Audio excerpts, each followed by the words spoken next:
What is density? 1 kilometre में जो लोग रहते हैं we call it as population density, 1 square kilometre, ठीक है ना। सो आई होप अंडरस्टैंड कि स्क्वायर मतलब ये स्क्वायर किलोमीटर। इंडिया में 382 लोग रहते हैं पर स्क्वायर किलोमीटर। तो क्वेश्चन क्या है, कौन कौन से फैक्टर्स अफेक्ट करेंगे? पहला नेटैलिटी, ठीक है ना।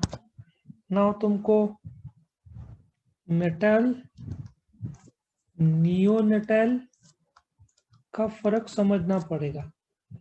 नेटैलिटी मतलब जैसे ही बच्चा जन्मता है दैट इज कॉल्ड नेटैलिटी। नियोनेटैलिटी, चलो मैं तुमको और एक कंसेप्ट इन्फेंट बताता हूँ। नेटैलिटी इज बर्थ, जिस दिन जन्म करता है, बर्थ डे बोल सकते हैं, ठीक है ना।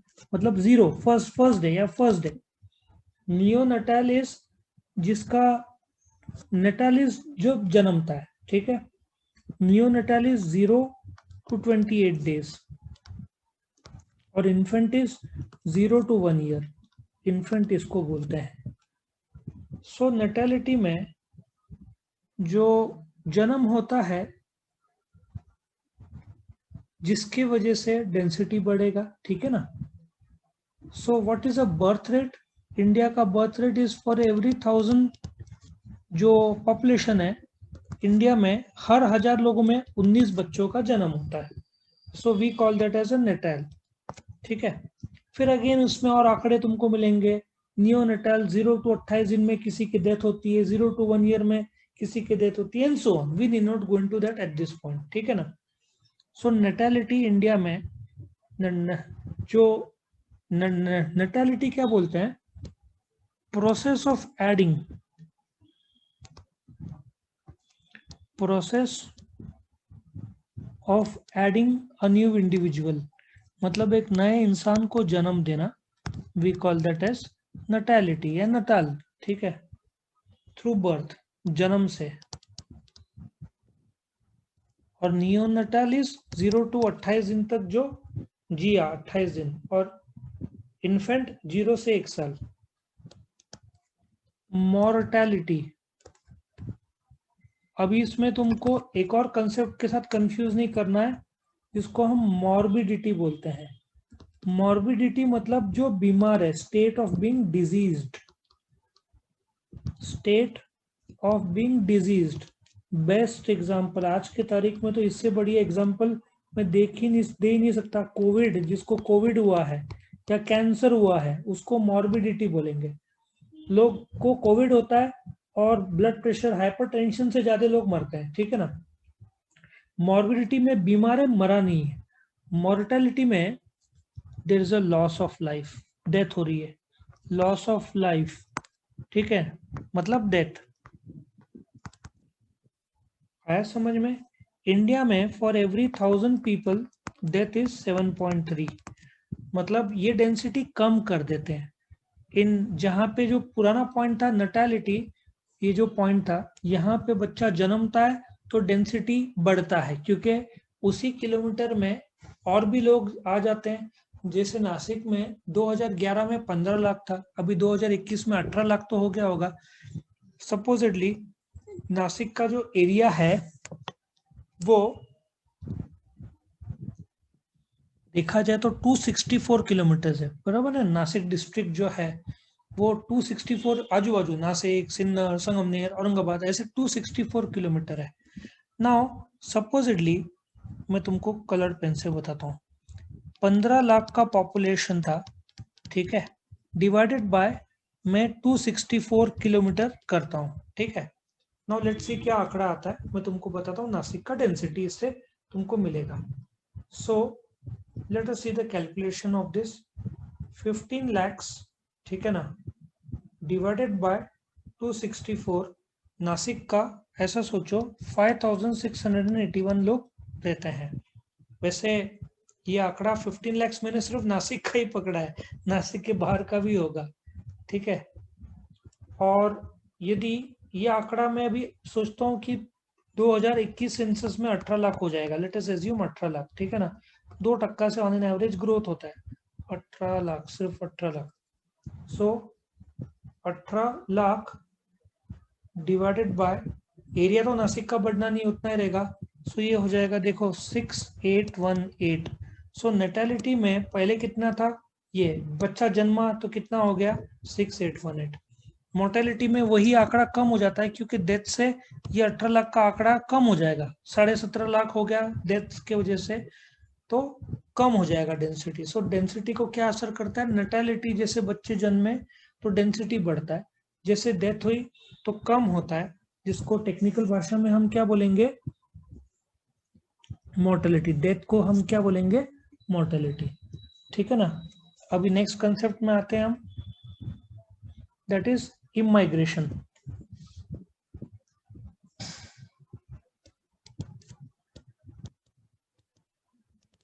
पहले हम मतलब समझेंगे और उसका डेंसिटी पर क्या प्रभाव पड़ेगा ये फर्क समझेंगे। नाउ सपोजिटली इधर 100 लोग रहते हैं, मैं सिंपल सा इंडिया की बात कर रहा हूँ ताकि तुमको इजी रहे, ठीक है ना। नाउ इमाइग्रेशन मतलब क्या होता है, सबसे पहले ये जो इमाइग्रेशन एक इंसान का ऐसा एक्शन है बेसिकली, जहां पे वो परमानेंटली फॉरेन देश में चला जाता है, परमानेंटली शिफ्ट हो जाता है टू अ फॉरेन कंट्री। ठीक है, फॉरेन कंट्री, सपोजिटली ये है यूएसए। 100 में से एक जन चला गया तो -1 हो गया 99, और यूएसए में +1 हो गया। सो इमाइग्रेशन में इंडिया का डेंसिटी लेस, कम हो जाता है, और यहाँ पे मोर हो जाता है क्योंकि इमाइग्रेशन से लोग चले गए। ठीक है ना, आया समझ में इमाइग्रेशन। अच्छा, there can also be situation of emigration. Emigration के लिए में क्या होता है, सेम एग्जांपल लूंगा, इंडिया में 100 लोग हैं और यूएसए में जो भी लोग हैं, वैसे यूएसए का आंकड़ा 30 करोड़ का पॉपुलेशन है।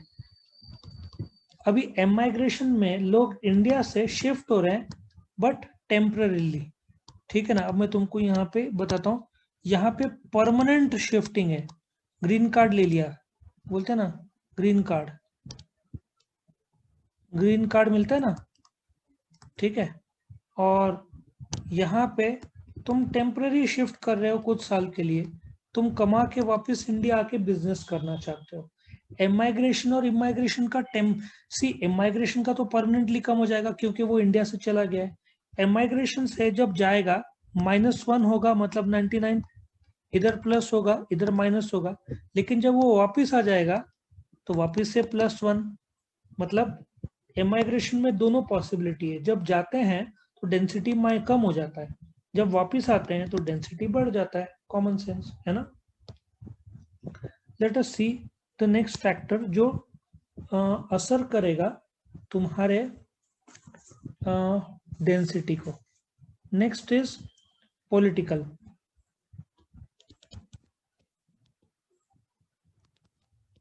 नाउ इसमें I can give you so many examples. ये तुम्हारा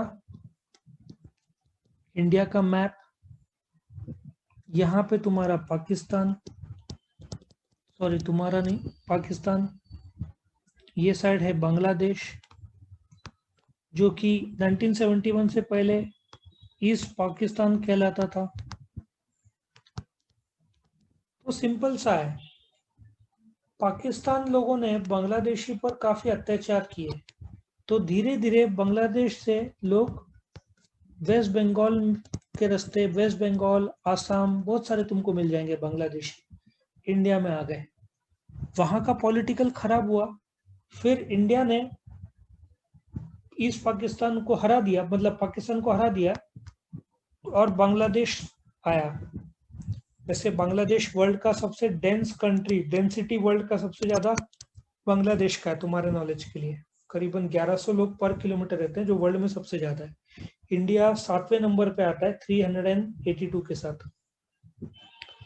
तो पॉलिटिकल सिचुएशन की वजह से बांग्लादेशी उस समय इंडिया में आ गए।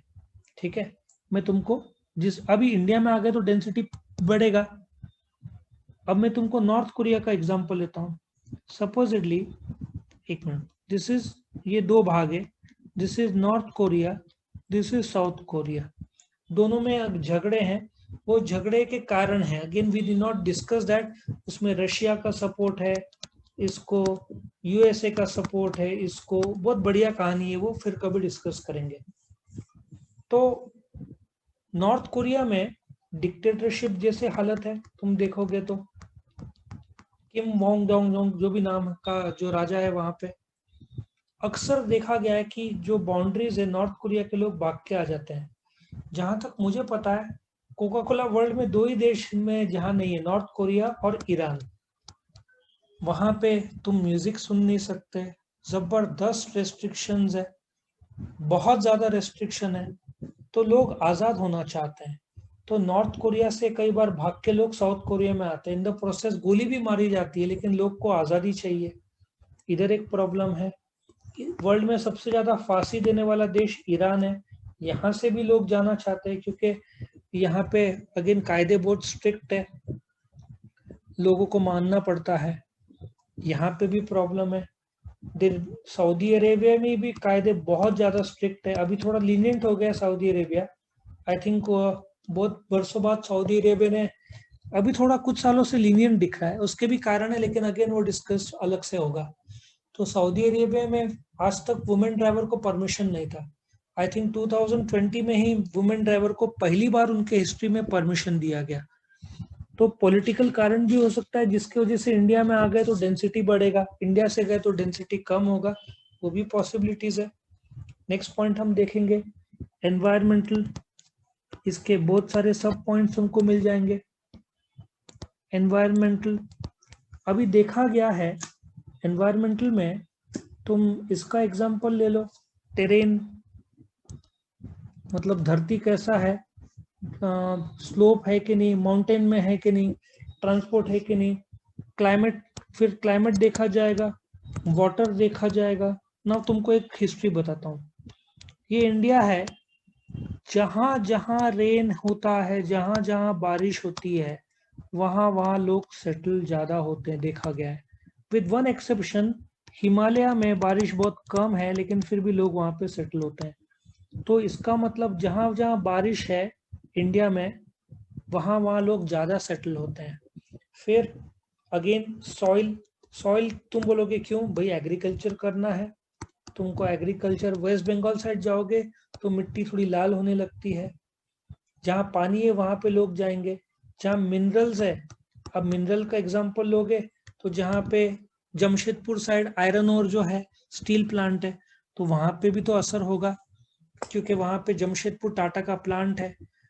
और साउथ इंडिया में जैसे गोल्ड का माइनिंग होता है, बस 1-2 किलो ही निकलता है। तो सिंपल सा हिसाब है तुम्हारा क्लाइमेट। अभी तुम देखो बैंगलोर में लोग ज्यादा क्यों जाते हैं, क्लाइमेट हर साल अराउंड, मैं तुमको बोलता हूँ कितना एवरेज रहता है।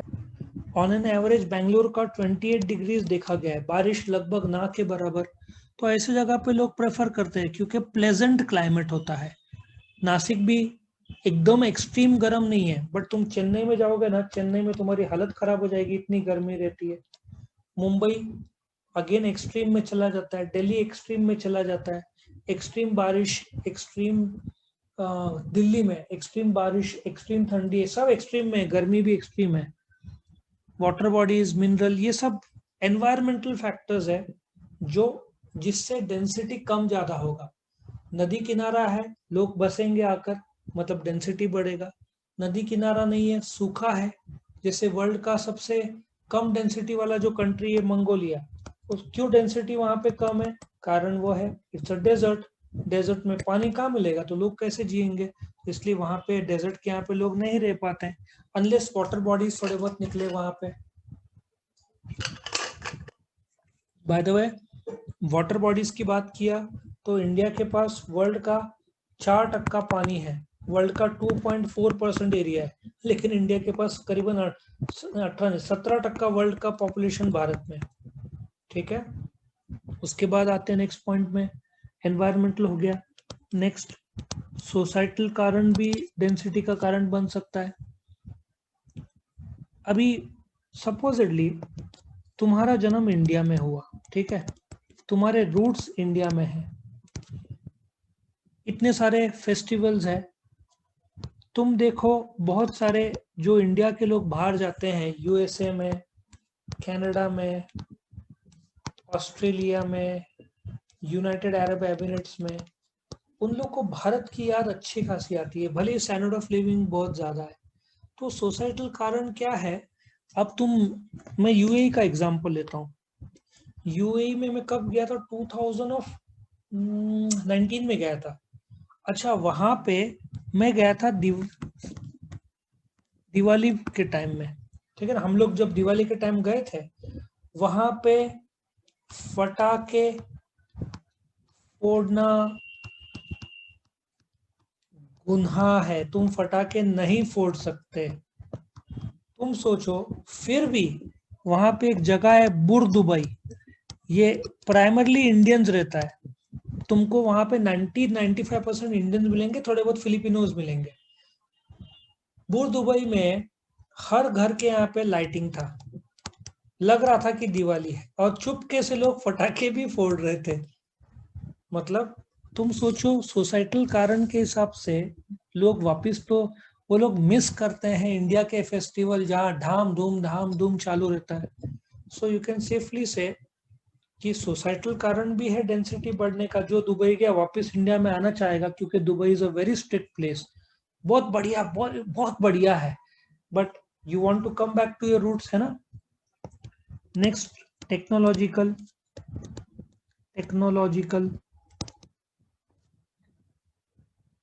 अभी सिंपल सा हिसाब, तुम बैंगलोर में जाना चाहोगे बिकॉज टेक्निकली बैंगलोर, हैदराबाद, पूना, चेन्नई, ये सबसे टेक्निकली एडवांस्ड है, क्योंकि इसका कारण है सॉफ्टवेयर। दुनिया भर के सॉफ्टवेयर की कंपनीज, इन्फोसिस, सब तुमको मिल जाएंगे, विप्रो, टीसीएस, ठीक है ना। तो लॉजिक ये है कि जो आईटी सेक्टर्स के जॉब है दुनिया भर का, बैंगलोर, क्यों बैंगलोर में इतने सारे लोग रहते हैं? क्योंकि आईटी हब क्यों बोला जाता है? क्योंकि बैंगलोर में दुनिया भर के आईटी कंपनीज है। आज के तारीख में बैंगलोर का पॉपुलेशन कितना है? क्लोज टू 85 lakhs है। ज्यादा बड़ा शहर भी नहीं है बैंगलोर, लेकिन 85 lakhs लोग रहते हैं। क्यों भाई? सॉफ्टवेयर, आईटी के पार्क्स है वहां पे दुनिया भर के। सो टेक्नोलॉजी, सबसे बड़ा कारण बैंगलोर में लोग जाने का टेक्नोलॉजी और क्लाइमेट। बैंगलोर का climate is very conducive, 28 degrees का क्लाइमेट है, ठीक है। लोग भले ही खड़ूस हो, यदि किसी का थिंकिंग है उससे फर्क नहीं पड़ता, लेकिन टेक्नोलॉजिकली क्लाइमेट वाइज सबसे best city, in fact probably the best city to live in में लोग अक्सर बैंगलोर बोलते हैं। उसके बाद नंबर 9 आता है ट्रांसपोर्ट। अभी तुम ट्रांसपोर्ट, आगे प्रॉब्लम हिमालय में ट्रांसपोर्ट का आएगा, पहाड़ है वहां पे आएगा। अब तुम कहाँ जाना चाहोगे? आसाम में फ्लड्स का प्रॉब्लम, इसलिए इन जगह पे डेंसिटी हमेशा कम देखा गया है। तुम कहाँ पे जाओगे? अच्छा, if you go to Goa, तुमको, तुम्हारे पास खुद की गाड़ी नहीं रही तो तुम्हारी हालत खराब हो जाएगी, क्योंकि बस शायद half an hour, after 1 hour, ऐसे सिचुएशन है। तो इसलिए गोवा में सबके पास खुद की गाड़ी है। तुम ट्रांसपोर्ट मतलब तुम डिपेंड रहोगे लोकल ट्रांसपोर्टेशन में, तो तुम बैठ जाओगे गोवा में। जबकि सबसे बेस्ट ट्रांसपोर्ट में मुंबई, हर 5 मिनट में तुमको कुछ न कुछ बस, रिक्शा, ट्रेन, मेट्रो और दूसरे जो ट्रांसपोर्टेशन के जरिए उनके सब मिल जाएंगे तुमको। सो ट्रांसपोर्ट रूट्स भी बहुत काम में आता है। जहाँ ट्रांसपोर्ट रूट्स वीक है एक जगह से दूसरी जगह, वहां पे अगेन पॉपुलेशन थोड़ा सा डेंसिटी कम हो जाता है। Next point, economical.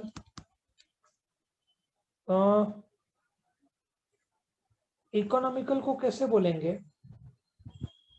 कुछ जगह पे again lack of money for services due to strain on government. मुझे लगता है इसको मैं ऐसे प्रेजेंट करूंगा, रहना कहाँ पे सस्ता पड़ता है। ये उन्होंने पॉइंट का एक्सप्लेनेशन गलत दिया बुक में। सी, पूना, तुम्हारा जो नासिक का खर्चा है उससे डबल, करीबन डबल खर्चा पूना में आएगा। तुम पूना में जब एजुकेशन के लिए जाओगे नासिक से, तुम्हारे मेन खर्चे कौन से रहेंगे? एजुकेशन, फूड और हॉस्टल, या जहाँ पे तुम रहोगे, तीनों कॉस्टली है।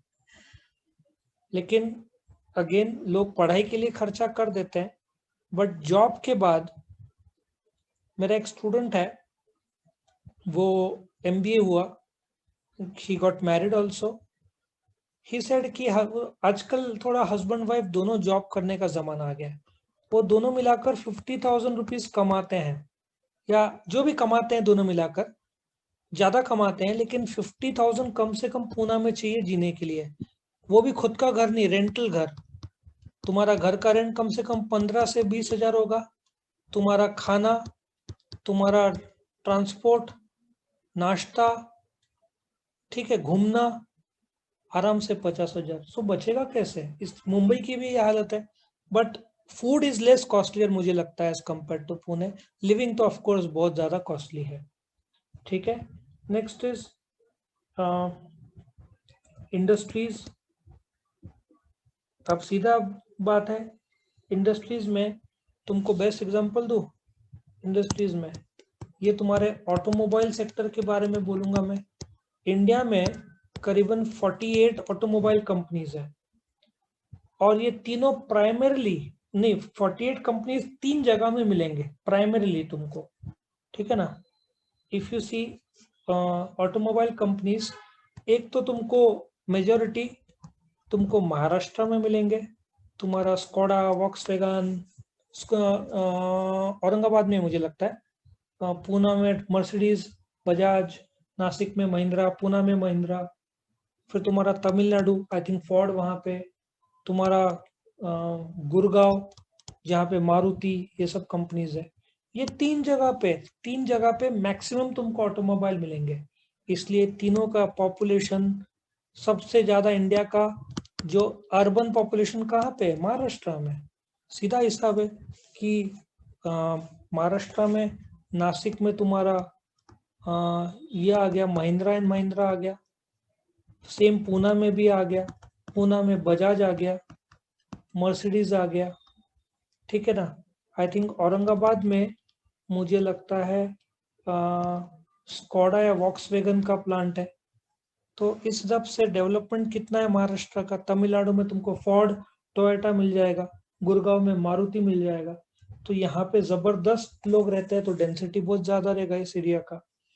उसके बाद let us see the 11th point, which is the legal point. In some countries legality भी आता है। अभी तुमको बेस्ट एग्जांपल दूं, USA ने H1B1 वीजा में प्रॉब्लम क्रिएट किया है। तो ये जो H1B1 वीजा है, ये अमेरिकन गवर्नमेंट जो काम करते हैं, कंपनी जैसे इन्फोसिस है अमेरिका में, वो देती है। लेकिन अभी इलेक्शन है USA के, तो उन्होंने इस पे काफी बोलते हैं ना रेस्ट्रिक्शंस लाए हैं। तो आसानी से बोलते हैं ना, नए रेस्ट्रिक्शंस लाए हैं। ये 1-2 दिन पहले की खबर है, जिसके वजह से अगेन जो या इंडिया से अमेरिका जाने वाले लोग थे, वो कम हो जाएंगे तो इंडिया का डेंसिटी बढ़ेगा। सो तुमको लीगल एस्पेक्ट्स भी देखना पड़ेगा।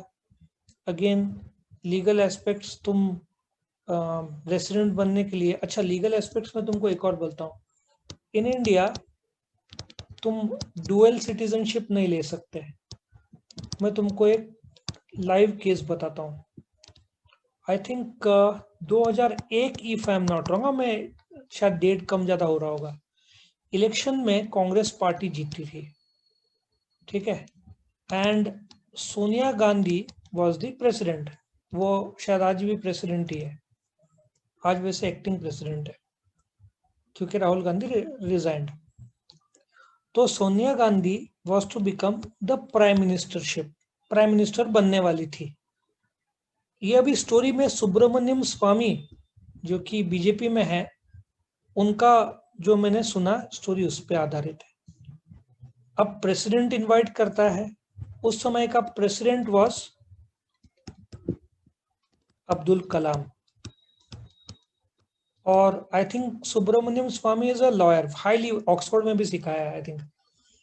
तो what happened was, president Kalam, ऐसा सोचो कि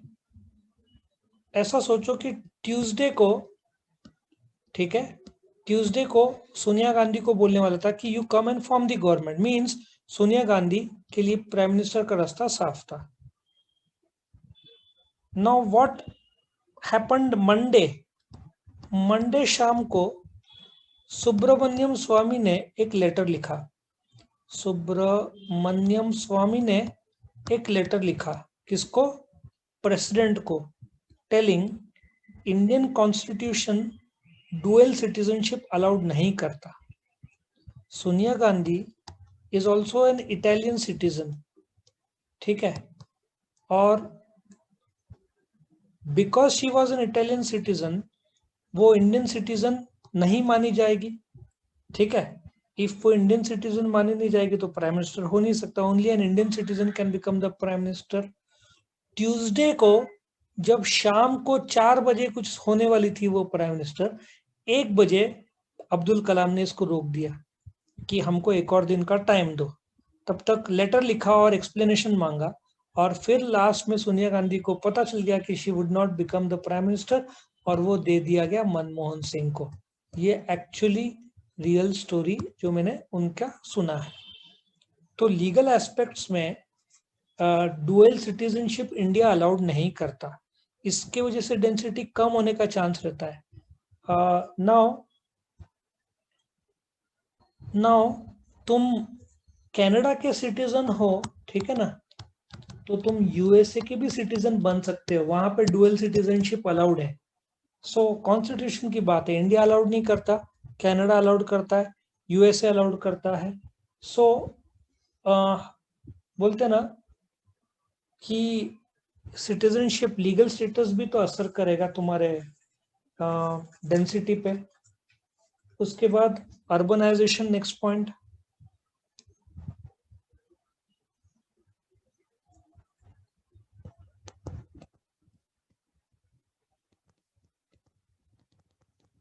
लेट अस सी, अर्बनाइजेशन का पॉइंट नंबर 12 है। अभी इस पे मैं चर्चा करूंगा। नाउ अर्बनाइजेशन सिंपल सी भाषा में क्या है, जो लोग गांव से शहर जाते हैं, ग्रामीण से शहर में जाते हैं, उसको अर्बनाइजेशन बोलते हैं। अब तुमको मैं एक आंकड़ा देना चाहूंगा, पहले आंकड़ा देख लो। 2001, 2011 और डिफरेंस जो हुआ है। सो ये इंडिया है, this is rural, this is urban, correct. ये सिचुएशन हम देखेंगे। यहाँ पे पॉपुलेशन इंडिया का 102 करोड़ था, इधर हो गया 121 करोड़, बढ़ गया करीबन 18 करोड़, बराबर है। जिसमें गांव के 74 थे, पॉइंट हटा रहा हूं मैं कि यहाँ पे 83 हो गए, यहाँ पे 29 थे, यहाँ 38 हो गए। तुम देखो शहर से गांव की तरफ का आंकड़ा ये काफी बड़ा हुआ तुमको दिख रहा है।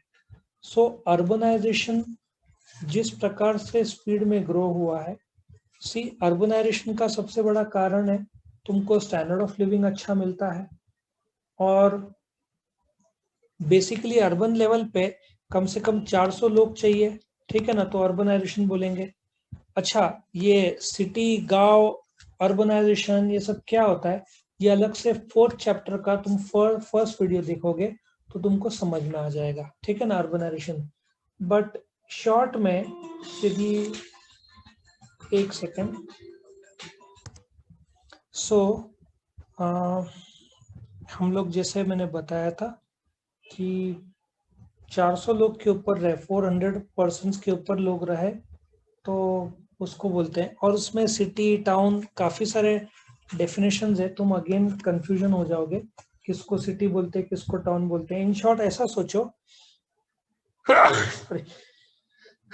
सॉरी 1 लाख के ऊपर जगह रहा तो सिटी बोलते हैं, जो भी पॉपुलेशन शहर में 1 लाख के ऊपर पॉपुलेशन रहा तो सिटी बोलते हैं, और 50 लाख के ऊपर रहे तो मेगा सिटी बोलते हैं। फिलहाल इतना ही समझ लो। तुमको और डिटेल चाहिए तो 4th चैप्टर का फर्स्ट वीडियो देख लेना, ठीक है, उसमें तुमको सब मिल जाएगा। तो ये तुम्हारा पॉइंट था, अर्बनाइजेशन के हिसाब से फर्क पड़ता है ना। सो ये तुम्हारा क्वेश्चन था। वीडियो पसंद आया तो लाइक कीजिए, अपने फ्रेंड्स के साथ शेयर कीजिए, उनका भी फायदा हो, और चैनल को सब्सक्राइब कीजिए। Thank you.